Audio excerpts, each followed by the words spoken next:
Yeah, family, y'all. Just keep it tight, keep it tight, keep it tight. Oh, right. Yeah. Here we go. Last week we concluded a course on ethics, which we also know of as moral philosophy. This week we jumped into a course on moral theology, so the question is rightly raised again. What is the difference between philosophy and theology, since that's the difference between these two expressions? Again, moral philosophy. Philosophy comes from the Greek root philos and sophia. Sophia is wisdom, philos, love of wisdom, philosophy. What were the ancient philosophers? They were lovers of wisdom. They were trying to get to wisdom. They were asking question upon question upon question in an attempt to get to wisdom, to become wise. Theology comes from a different root. In Greek, theos is God. Logos is the word or the logic, the study of something. So that the study of God then would be theology. So whereas in moral philosophy, in ethics, we didn't have to talk about God when we were talking about deontological ethics or utilitarian ethics or care ethics, here in moral theology, by the very nature of it being theology, we're going to be talking about God. And what difference it makes, if any, that we are Christians in the way that we live our life. Ethics asks the question of how do we live our life? What is right or wrong? How should we live our lives? It seems that if we are Christians, then that implies that we would live our lives in a certain way.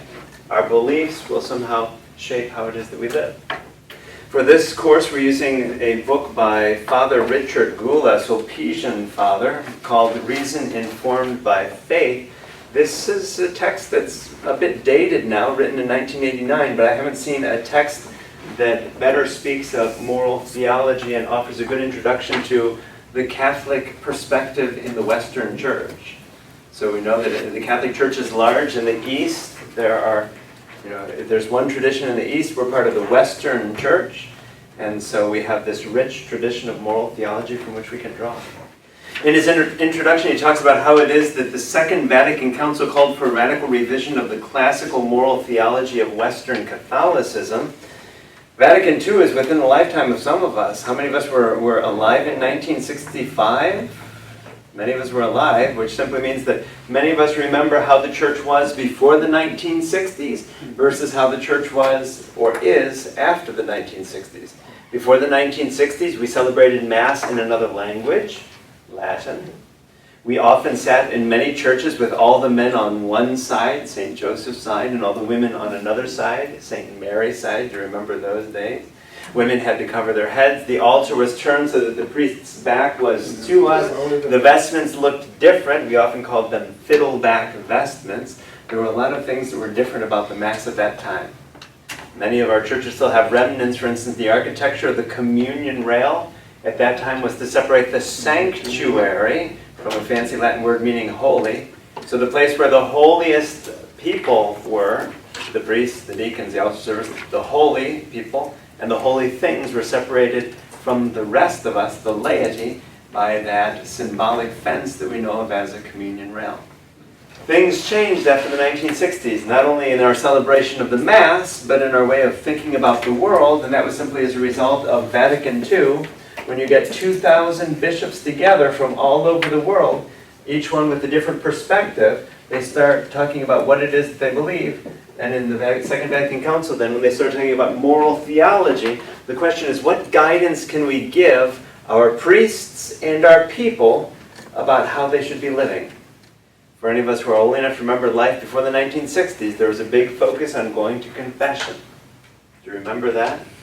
Before you went to Mass, we were told, before you go to Mass and receive communion, you have to go to confession, which for many of us meant not just one trip to the church every weekend, but 2 trips, because we had to go once to confessions, which were usually not timed with Masses. We had to go to confession, then we had to go back for Mass on the same weekend. So in the Second Vatican Council then, not only did we rethink the liturgy, not only did we rethink the place of the church in the world, but we also rethought moral theology, which is why this course is so important. What it is that we believe as Christians and how that shapes our living of our Christian life.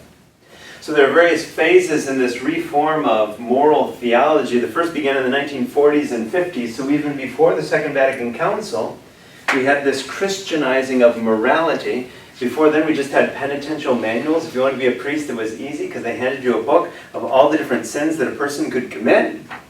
And then you just had to listen for a person to say that they committed those sins and figure out what that meant in terms of giving them an adequate penance. Wait a minute, in the 1940s and 50s we started to say to ourselves, wait a minute, this list of sins, what does this have to do with our faith, with our belief, with our church, right? If we were to go through that list of sins, are they all still sins? Are they all as serious as the other, etc.? So we started asking ourselves questions. In the 1940s and 50s, we wanted to start Christianizing what it is that we were doing, meaning it seemed that we were deviating and focusing on this following of the law, rather than imitating Christ. Which do you think is more important? Following the law? What did Jesus say? We had the law of 613 precepts. Is that what was important? He seemed to boil it down to one thing: love God and love others. Essentially the law of love. So that was the 1940s and 50s, for those of us who remember those glory days. After that came the 60s and 70s, where we came up with autonomous ethics, which simply meant the shift, especially here in the United States. We had voices like Father Charles Curran and Father Richard McBrien, who started imagining ethics, thinking about ethics in a way that was fitting for us as Christians, but in a way that other people of other faiths might see in it some sense as well. And then the movement after that came faith ethics with the likes of Joseph Ratzinger. Have we heard the name of that theologian before? Ever heard the name of Joseph Ratzinger before? He became Pope Benedict XVI. How interesting that history often swings. It's like a pendulum. So that, for instance, we had this, the Christianizing of morality, making it more Christian, and then it was swinging in the other direction with autonomous ethics and how it is that we can speak about ethics without referring to God. And then Joseph Ratzinger swinging the pendulum back in the direction of faith ethics, essentially saying there are some things, when it comes to ethics and morality, there are some things that you just have to believe, and you just have to obey. In the late 1960s, what did that lead to? Humanae Vitae, the church's pronouncement on artificial contraception, right? Even if it doesn't make sense, pray and obey. Or as the medieval axiom was, pay, pray, and obey. Yikes. The Catholic tradition, though, as Richard Gula points out, is not dichotomous. It's not this or that. It's not black or white, right or wrong. We've talked about dichotomies before. The Catholic tradition is more both and. Rather than looking at something as, is it black or white? Well, life has various shades of gray. It's both black and white. Follow me? Same with morality then. Catholic morality then in the West tends to be informed by both faith and reason. Remember the pendulum swinging? Where is it swinging? It was swinging between faith to reason, back to faith again. How it is that Richard Gould is saying, wait a minute, it's not one or the other. They're both important. Which is why the title of his book is called what? Reason Informed by Faith. It's not just reason. It's not just faith. It's the two of them together.